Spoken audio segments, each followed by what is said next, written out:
ದರ್ಶನ್ ನೋಡಬೇಕಾದ ಮತ್ತು ದರ್ಶನ್ ಕುಟುಂಬ ಗಮನಿಸಬೇಕಾದಂತಹ ಸುದ್ದಿ. ಇದು ದರ್ಶನ್ ಅಭಿಮಾನಿಗಳು ನೋಡಲೇಬೇಕಾದಂತಹ ಸ್ಫೋಟಕ ಸ್ಟೋರಿ. ನಿಮ್ಮ ಡಿ ಬಾಸ್ ಸಂಕಷ್ಟಕ್ಕೆ ಇದೇ ಕಾರಣ. ದರ್ಶನ್ ಸಂಕಷ್ಟದ ಬಗ್ಗೆ ಇಲ್ಲಿದೆ ಸ್ಫೋಟಕ ಸ್ಟೋರಿ.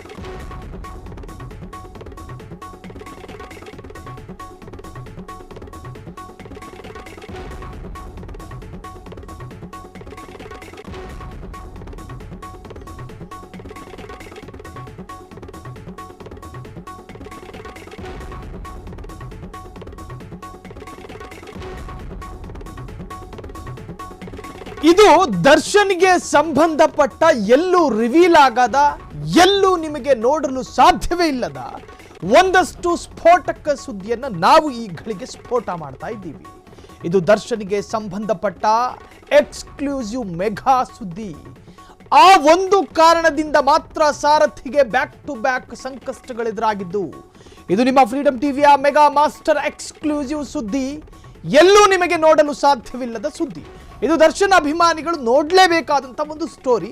ಜೊತೆಗೆ ದರ್ಶನ್ನ ಸಹಪಾಠಿಗಳು, ದರ್ಶನ್ ಕುಟುಂಬ ಈ ಡೆವಲಪ್ಮೆಂಟ್ ಅನ್ನು ಗಮನಿಸಲೇಬೇಕು. ನಾವು ಫ್ರೀಡಂ ಟಿವಿ ಹೇಳಿದ್ದೇ ಹೇಳೋದಕ್ಕೆ ಹೊರಟವರಲ್ಲ, ತಟ್ಟಿದ್ದೇ ತಟ್ಟೋದಕ್ಕೂ ಸಿದ್ಧರಾದವರೂ ಅಲ್ಲ, ಇನ್ನು ಕುಟ್ಟಿದ್ದೇ ಕುಟ್ಟೋದಕ್ಕೂ ನಾವು ಇನ್ನೊಬ್ಬರಂತಲ್ಲ. ನಾವು ಇರುವ ವಸ್ತು ಸ್ಥಿತಿಯನ್ನ ಸ್ಪಷ್ಟವಾಗಿ ನಿಮಗೆ ತಿಳಿಸುವಂತಹ ಪ್ರಯತ್ನ ಮಾಡ್ತಾ ಇದ್ದೀವಿ. ಇದು ದರ್ಶನ್ ಅಭಿಮಾನಿಗಳು ನೋಡಲೇಬೇಕಾದಂತಹ ಸುದ್ದಿ.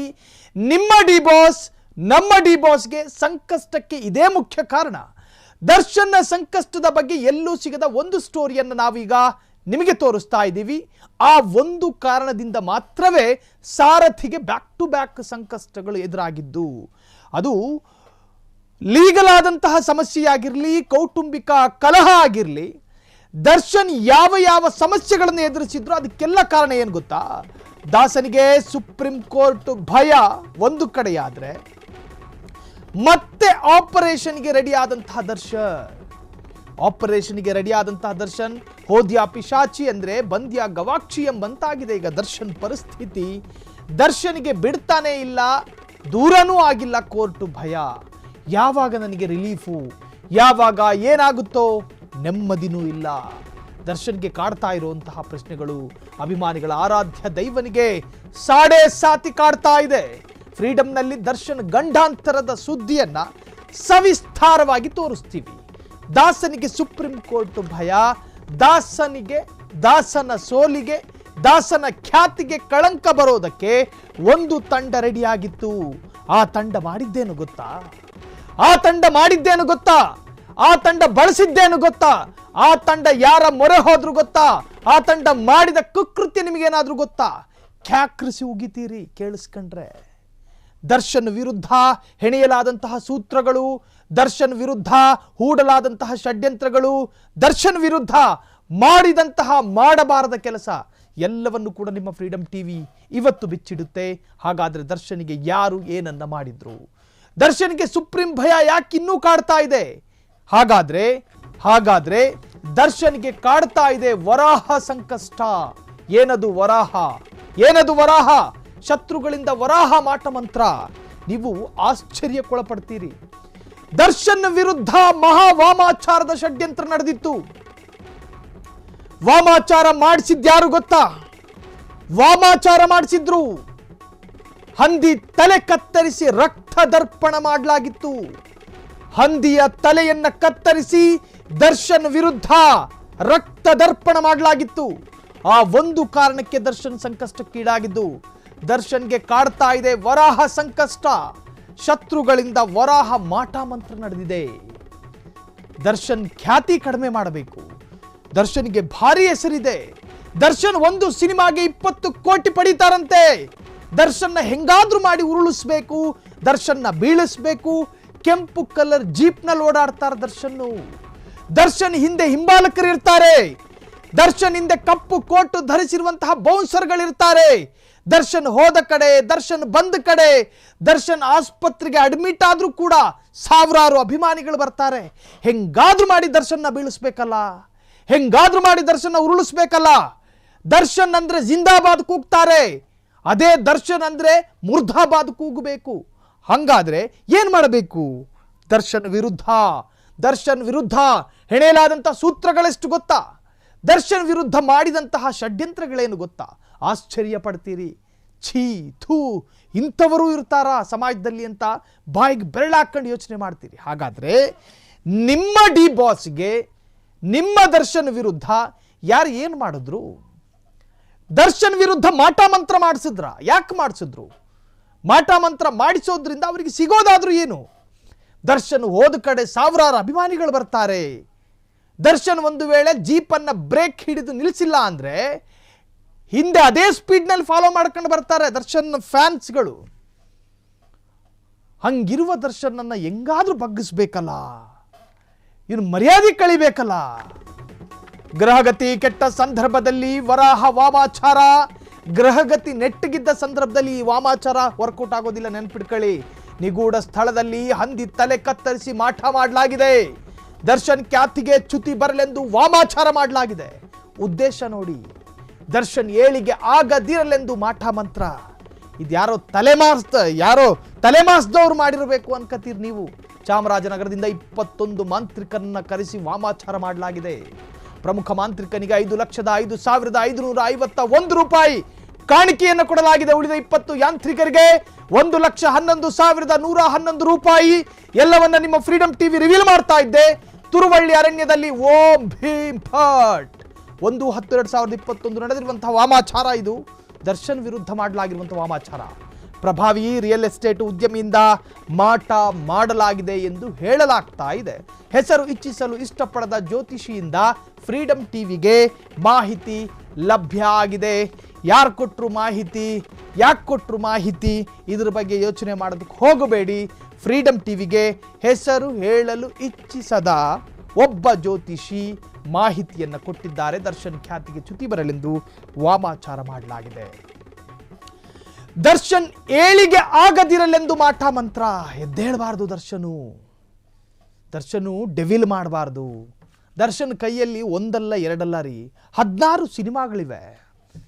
ಎಂತಹ Darshan, height, weight, colour, body, fitness, ತಿನ್ನೋ ಆಹಾರ ಪದ್ಧತಿ, ಮಾಡೋ ಡಯೆಟ್ಟು, ಆ ಗ್ಲಾಮರು ಸಹಿಸ್ಕೋಬೇಕಲ್ಲ ಜನ. ಮನುಷ್ಯನಿಗೆ ಸ್ವಾಭಾವಿಕ, ಈ ಮನುಷ್ಯನ ಸ್ವಾಭಾವಿಕ ಗುಣಗಳಿದಾವಲ್ಲ, ನೀವು ಒಂದು ಸ್ವಲ್ಪ ಸೌಂದರ್ಯವಂತರಾದರೆ ನಿಮ್ಮ ಸೌಂದರ್ಯದ ಮೇಲೆ ಕಣ್ಣು. ಹೆಂಗಿದ್ದ, ಸಣ್ಣಕ್ಕಿದ್ದ, ಹೆಂಗಾದ, ಇದು ಮನುಷ್ಯನ ಸ್ವಾಭಾವಿಕ ಜಲಸ್ಸು ಅಂತ ಕರಿತೀವಲ್ಲ. ಮತ್ಸರ, ಏನೋ ಒಂತರಹದ ಉರಿ. ದರ್ಶನ್ ಏಳಿಗೆ ಸಹಿಸಿಕೊಳ್ಳಲಾಗದ ಒಂದಷ್ಟು ಜನ ಇದ್ದಾರೆ. ಏನೇನು ಸಿನಿಮಾ ಮಾಡಿದಾಗುರು ಈ ಮನುಷ್ಯ, ಡೆವಿಲ್ ಇದೆ ಕೈಯಲ್ಲಿ. ಸುಂಟರಗಾಳಿ 2 ಮಾಡ್ತಾನಂತೆ, ಕಳಾಸಿಪಾಳ್ಯ 3 ಮಾಡ್ತಾನಂತೆ. ಏಳಿಗೆ ಆಗಬಾರ್ದು ಗುರು ಮಾತನಾಡ್ಕೊಂಡ್ರು. ಅವನು ಯಾವನೋ ತಲೆ ಮಾಸ್ದವನು ಹಂದಿ ತಲೆ ಕತ್ತರಿಸಿ ರಕ್ತ ಹರಿಸಿ ರಕ್ತದ ಅಭಿಷೇಕ ಮಾಡಿಸಿದ್ದಾರೆ. ದರ್ಶನ್ ಏಳಿಗೆ ಆಗಬಾರ್ದು ಅಂತ ನಿಮ್ಮ ಫ್ರೀಡಂ ಟಿವಿ ಅದರ ಇಂಚಿಂಚು ಮಾಹಿತಿಯನ್ನು ಕೊಡ್ತಾ ಇದೆ. ತುರುವಳ್ಳಿ ಫಾರೆಸ್ಟ್ನಲ್ಲಿ ಅಮಾವಾಸ್ಯೆ ರಾತ್ರಿ ವಾಮಾಚಾರ ಮಾಡಲಾಗಿದೆ. ಕಾರ್ಗತ್ತಲ ರಾತ್ರಿಯಲ್ಲಿ ಜನಸಂಚಾರ ಇಲ್ಲದಂತಹ ಸಂದರ್ಭದಲ್ಲಿ ಮನುಷ್ಯ ಮಕ್ಕಳ ಪಾದದ ಶಬ್ದವೂ ಕೂಡ ಕಾಡಲ್ಲಿರುವಂತಹ ಕಪ್ಪು ಇರುವೆಗೂ ಕೇಳಿಸಲು ಅಸಾಧ್ಯವಾದ ಕತ್ತಲ ರಾತ್ರಿಯಲ್ಲಿ ನಡೆದಿರುವಂತಹ ರಕ್ತದರ್ಪಣ ಇದು. ದರ್ಶನ್ ಕೀರ್ತಿಗೆ ಹಾನಿಯಾಗಬೇಕೆಂದು ವಾಮಾಚಾರ, ದರ್ಶನ್ ಖ್ಯಾತಿ ಹಾಳಾಗಬೇಕೆಂದು ವಾಮಾಚಾರ. ದಚ್ಚು ವಿರುದ್ಧದ ವಾಮಾಚಾರದ ಹಿಂದಿನ ಪಿನ್ ಟು ಪಿನ್ ಡೀಟೇಲ್ಸ್ಗಳನ್ನು ನಾವು ರಿವೀಲ್ ಮಾಡ್ತಾ ಇದ್ದೀವಿ. ತುರುವಳ್ಳಿ ಫಾರೆಸ್ಟ್ನಲ್ಲಿ ಅಮಾವಾಸ್ಯೆ ರಾತ್ರಿ ನಡೆದಿರುವಂತಹ ಕಡು ರಾತ್ರಿಯ ವಾಮಾಚಾರದ ಕಥೆ ಇದು. ದರ್ಶನ್ ಸರ್ವನಾಶವಾಗಲಿ ಎಂದು ಮಾಟ ಮಂತ್ರ ಮಾಡಲಾಗಿದೆ. ದರ್ಶನ್ಗೆ ಗರಿಷ್ಠ ಮಾನ ಹಾನಿಯಾಗಬೇಕು. ದರ್ಶನ್ ಹೆಸರು ಕೇಳಿದ್ರೆ ಕಿವಿ ಕಾದ ಸೀಸಾ ಬಿದ್ದವರ ಹಾಗೆ ಜನ ಆಡ್ಕೋಬೇಕು. ದರ್ಶನ್ ಗರಿಷ್ಠ ಧನ ಲಾಸ್ ಆಗಬೇಕು. ದರ್ಶನ್ ಕೀರ್ತಿಗೆ ಹಾನಿಯಾಗಬೇಕೆಂದು ವಾಮಾಚಾರ. ಒಂದೊಂದು ಈ ಮುಂಚೆ ಎಲ್ಲ ಯಾವುದಾದ್ರೂ ವಾಮಾಚಾರದ ವರದಿ ಬಹಿರಂಗಗೊಂಡಾಗ ಕೊಳ್ಳೆಗಾಲ ಅಂತ ಹೇಳ್ತಾ ಇದ್ರು. ಪಾಪ ಆ ಊರಿಗೆ ಒಂಥರ ಕಳಂಕ ತರುವಂತಹ ರೀತಿಯಲ್ಲಿ ಕೊಳ್ಳೇಗಾಲ ಅಂದರೆ ಸಾಕು ಮಾಟ ಮಂತ್ರ ಮಾಡಿಸೋದು ಅಂತ. ಕೊಳ್ಳೇಗಾಲ ಎನ್ನುವಂತಹ ಊರಲ್ಲಿ ಅದೆಷ್ಟೋ ಉತ್ತಮ ನಾಗರಿಕರು, ಉತ್ತಮ ಸಮುದಾಯ ಎಲ್ಲರೂ ಕೂಡ ಜೀವಿಸ್ತಾ ಇದ್ದಾರೆ. ಕೊಳ್ಳೇಗಾಲ ಎನ್ನುವಂಥ ಅದ್ಭುತ ಊರು. ಈಗ ಆ ವಾಮಾಚಾರಿಗಳು ಯಾರು ವಾಮಾಚಾರ ಮಾಡಿದಾರಲ್ಲ, ಚಾಮರಾಜಪೇಟೆಯಿಂದ 21 ಜ್ಯೋತಿಷಿಗಳು ಬಂದವರಂತೆ. ಚಾಮರಾಜನಗರದಿಂದ 21 ಜ್ಯೋತಿಷಿಗಳು ಬಂದಿದ್ದಾರೆ. ಯಾಕೆ ಬಂದಿದ್ದವರು? ಕಳೆದ ಗುಡ್ಡೆ ಹಾಕಕ್ಕ ಅಲ್ಲ, ಜನ ಕಲ್ಯಾಣಕ್ಕ ಅಲ್ಲ, ಸಮಾಜಕ್ಕೆ ಒಳ್ಳೇದಾಗ್ಲಿ ಅಂತ ಹೇಳಿ ಏನಾದರೂ ಘನಹೋಮ ಮಾಡೋದಕ್ಕ ಅಲ್ಲ, ಕೊರೋನಾ ಬರಬಾರ್ದು ಅಂತ ಹೇಳಿ ಏನಾದರೂ ಹೋಮಕುಂಡ ತಯಾರು ಮಾಡೋದಕ್ಕ ಅಲ್ಲ, ರಾಜ್ಯಕ್ಕೆ ಉತ್ತಮ ಆಡಳಿತ ಬರಲಿ, ಉತ್ತಮ ರಾಜಕಾರಣಿಗಳು ಇರಲಿ, ಜನರನ್ನು ಚೆನ್ನಾಗಿ ನೋಡ್ಕೊಳ್ಳುವಂತಹ ರಾಜಕಾರಣಿಗಳು ಬರಲಿ ಅಂತ ಹೇಳಿ ಏನಾದರೂ ವಿಶೇಷ ಪ್ರಾರ್ಥನೆ ಮಾಡೋದಕ್ಕೆ ಬಂದಿದ್ದ ಅಲ್ಲ. ಬಂದಿದ್ದು ಯಾಕೆ ಗೊತ್ತಾ? ಬಂದಿದ್ದು ಯಾಕೆ? ದರ್ಶನ್ ಎನ್ನುವಂತಹ ಚಂದನವನದ ಖ್ಯಾತಿ ಪಡೆದಿರುವಂತಹ ಒಬ್ಬ ಸೂಪರ್ ಸ್ಟಾರ್ನನ್ನು ಸರ್ವನಾಶ ಮಾಡೋದಕ್ಕೆ ಬಂದಿದ್ರು. ಅವರು ಮಾಡಿದ ಘನಂದಾರಿ ಕೆಲಸಕ್ಕೆ ತಗೊಂಡಿರೋ ಮೊತ್ತ ಎಷ್ಟು ಗೊತ್ತಾ? ಲಕ್ಷಾಂತರ ರೂಪಾಯಿ. ಜ್ಯೋತಿಷಿಗಳನ್ನು ಹೆಂಗೆ ನಾವು ವ್ಯಾಖ್ಯಾನ ಮಾಡಬೇಕು ಹೇಳಿ? ವಾಮಾಚಾರಕ್ಕೂ ಮೊದಲು ದರ್ಶನ್ ಜಾತಕ ಪರಿಶೀಲನೆಯನ್ನು ಮಾಡಲಾಗಿದೆ. ಏನು ಟ್ರೈಂಡ್ ಅಲ್ವಾ ಇವರು ಜ್ಯೋತಿಷಿಗಳು, ಎಲ್ಲವನ್ನೂ ಪಡ್ಕೊಬಿಟ್ಟಿದ್ದಾರೆ. ದರ್ಶನ್ಗೆ ಗುರುಬಲ ಇಲ್ಲದ ಸಮಯದಲ್ಲಿ ಮಾಟ ಮಂತ್ರ. ಹೀಗೆ 2025ರಲ್ಲೂ ನಟ ದರ್ಶನ್ಗೆ ನೆಟ್ಟಗಿಲ್ಲ. ಈ ವರ್ಷನಾದರೂ ಸುಖವಾಗಿರ್ತಾನ ದರ್ಶನ್ ಅಂತ ಹೇಳಿದ್ರೆ ಈ ವರ್ಷನೂ ಸುಖ ಇಲ್ಲ. ಇದೇ ವಾಮಾಚಾರದಿಂದ ಸುಪ್ರೀಂ ಕೋರ್ಟ್ ಭಯ ಕಾಡ್ತಿರೋದು ನಿಮಗೆ. ಹಂತವಾಗಿ ನೋಡಿ, ನಾವು ಪಾಯಿಂಟಿಗೆ ಬಂದ್ವಿ. ಈಗ ದರ್ಶನ್ಗೆ ಕಾಡ್ತಿದೆ ಬೇಲ್ ಕ್ಯಾನ್ಸಲ್ನ ಭೀತಿ. ರಾಜ್ಯ ಸರ್ಕಾರದಲ್ಲಿ ಎಲ್ಲರೂ ಚೆನ್ನಾಗಿದ್ರು, ದರ್ಶನ್ಗೆ ಭಯ. ವಾಮಾಚಾರಕ್ಕೂ ಮೊದಲು ದರ್ಶನ್ ಜಾತಕ ಪರಿಶೀಲನೆ. ಕಂಡು ಜ್ಯುವೆಲ್ಲರಿ ಅಂಗಡಿಗೆ ನುಗ್ಗಿ ಪ್ರಭಾವಿಗಳ ಹೆಸರು ಹೇಳಕೊಂಡು ಬರ್ತಾ ಇದ್ದಿದ್ದಂತ ಐಶ್ವರ್ಯಕ್ಕೆ ಜಾಮೀನು ಸಿಕ್ತು. ದರ್ಶನ್ಗೆ ಯಾಕೆ ಸಿಗ್ಲಿಲ್ಲ ಅಂತ ಹೇಳಿ ಜನ ಯೋಚನೆ ಮಾಡ್ತಾ ಇದ್ರು. ಇದೇ ಕಾರಣಕ್ಕೆ ದರ್ಶನ್ ಹೆಸರು ಪಡಿಬಾರ್ದು, ದರ್ಶನ್ ಹಾಳಾಗಬೇಕು ಅಂತ ಹೇಳಿ ಈ ಜ್ಯೋತಿಷಿಗಳು, ನಾನು ವಿಷಯಕ್ಕೆ ಜ್ಯೋತಿಷಿಗಳನ್ನ ಹೆಂಗ್ ವ್ಯಾಖ್ಯಾನಿಸ್ತೀವಿ ನಾವು? ಕಳ್ಳು ಜ್ಯೋತಿಷರು ಇದ್ದಾರೆ, ಒಂಥರದ್ದು ಡೋಂಗಿ ಜ್ಯೋತಿಷರು ಇದ್ದಾರೆ, ಬಾಬಾಗಳಿದ್ದಾರೆ, ಅದು ಎಲ್ಲ ಧರ್ಮದಲ್ಲೂ ಕೂಡ ಇದ್ದಾರೆ. ಈ ಜ್ಯೋತಿಷಿಗಳು ಅಂದ್ರೆ ಜನಸಾಮಾನ್ಯರ ಭವಿಷ್ಯವನ್ನ ಪಾಸಿಟಿವ್ ಆಗಿ ಜನರಿಗೆ ಒಂಥರ ಉತ್ಸಾಹ ಕೊಡುವಂತಹ ಜ್ಯೋತಿಷಿಗಳು ಸಾಕಷ್ಟು ಜನ ಇದ್ದಾರೆ. ಅಂತಹ ಜ್ಯೋತಿಷಿಗಳಿಗೂ ಕೂಡ ಕೆಟ್ಟ ಹೆಸರು. ತುರಳ್ಳಿ ಕಾಡಿಗೆ ಯಾಕೆ ಹೋಗಿದ್ದೆ ಸ್ವಾಮಿ ಅಂತ ಕೇಳಿದ್ರೆ ನಾನು ದರ್ಶನ್ಗೆ ಮಾಟ ಮಾಡ್ಸಕ್ ಹೋಗಿದ್ದೆ ಅನ್ನೋದಕ್ಕೆ ನಾಚಿಕೆ ಆಗಲ್ವಾ?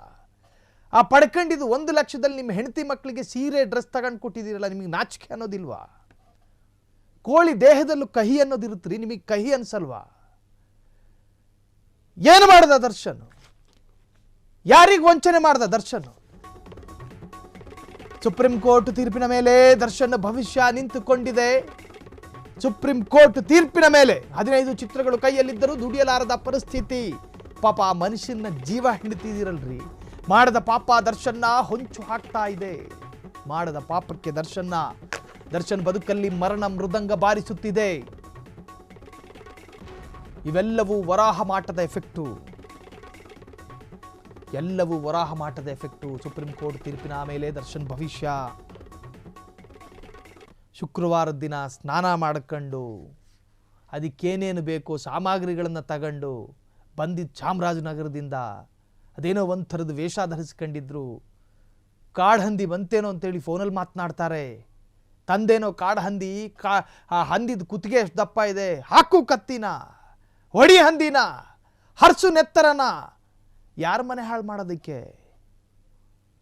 ಸ್ಯಾಂಡಲ್ವುಡ್ನಲ್ಲಿ ಅದೇನೋ ಒಂದಷ್ಟು ಮಟ್ಟಿಗೆ ದುಡ್ಕೊಂಡು ಚೆನ್ನಾಗಿ ಸಿನಿಮಾ ಮಾಡ್ಕೊಂಡು ವಾಮ ಮಾರ್ಗದಿಂದ ಬಂದವನಲ್ಲ ದರ್ಶನ್. ಬೇರೆ ನಿಮಗೆ ಹೆಸರು ಹೇಳೋಕೆ ಹೋದ್ರೆ 108 ಇದ್ದಾವೆ. ಆದರೆ ಚಂದನವನದ ಉತ್ತಮ ನಟರಿಗೆ ನಮ್ಮ ಮಾತುಗಳು ಅನ್ವಯಿಸೋದಿಲ್ಲ. ಬೇರೆ ಇನ್ಫ್ಲುಯೆನ್ಸ್ನಿಂದೆಲ್ಲ ಸ್ಯಾಂಡಲ್ವುಡ್ನಲ್ಲಿ ಮಿಂಚಿದವರು ಇದ್ದಾರೆ. ಈ ಮನುಷ್ಯನ ತಂದೆ ವಿಲನ್ ಅನ್ನೋ ಕಾರಣಕ್ಕೆ ಈ ಮನುಷ್ಯನನ್ನು ಮೂಲೆಗುಂಪು ಮಾಡಲಾಯಿತು. ಧೈರ್ಯದಿಂದ ಕಷ್ಟಪಟ್ಟು ಮೇಲಕ್ಕೆ ಬಂದಿದ್ದ ಮನುಷ್ಯ ದರ್ಶನ್. ಯಾರು ತಲೆ ಹೊಡೆದಿಲ್ಲ ಅಥವಾ ಇನ್ನೊಬ್ರು ಹೆಸರು ಹೇಳ್ಕೊಂಡು ದರ್ಶನ್ ಸ್ಯಾಂಡಲ್ವುಡ್ನಲ್ಲಿ ಮಿಂಚಲಿಲ್ಲ. ಏನೋ ಪರಿಶ್ರಮ ಪಟ್ಟು ಸಿನಿಮಾ ಮಾಡ್ಕೊಂಡು ದುಡಿತಿದ್ದ ಮನುಷ್ಯ ನಿಮ್ಮ ಮನೆ ಅನ್ನಕ್ಕೇನಾದ್ರೂ ಕನ್ನ ಹಾಕಿದ್ನ? ಯಾವುದಾದ್ರೂ ವೃದ್ಧಾಶ್ರಮನ ಸ್ಫೋಟ ಮಾಡಿಸಿದ್ನ? ವೃದ್ಧ ಅಥವಾ ವೃದ್ಧೆ ಅಥವಾ ಮಹಿಳೆ ಮೇಲೆ ದಾಂಧಲೆ ಮಾಡಿದ್ನ? ನಿಮ್ಮ ಮನೆ ಲೂಟಿ ಮಾಡಿದ್ನ? ರಾತ್ರಿ ಹೊತ್ತು ನಿಮ್ಮ ಸಂಸಾರ ಮಲಗಿದ್ದಾಗ ಬಾಗಿಲು ತಟ್ಟಿಬಿಟ್ಟು ಏನಾದರೂ ಡಿಸ್ಟರ್ಬ್ ಮಾಡಿದ್ರ? ಅನ್ಯಥಾ ಭಾವಿಸೋಕೆ ಹೋಗಬೇಡಿ. ಒಬ್ಬ ಪರಿಶ್ರಮದ ನಟನ ಬಗ್ಗೆ ಮಾತನಾಡಬೇಕಾದ್ರೆ ಒಂದಷ್ಟು ಗದ್ಗದಿತರಾಗ್ತೀವಿ, ಭಾವುಕರಾಗ್ತೀವಿ, ಉದ್ವೇಗಕ್ಕೂ ಒಳಗಾಗ್ತೀವಿ.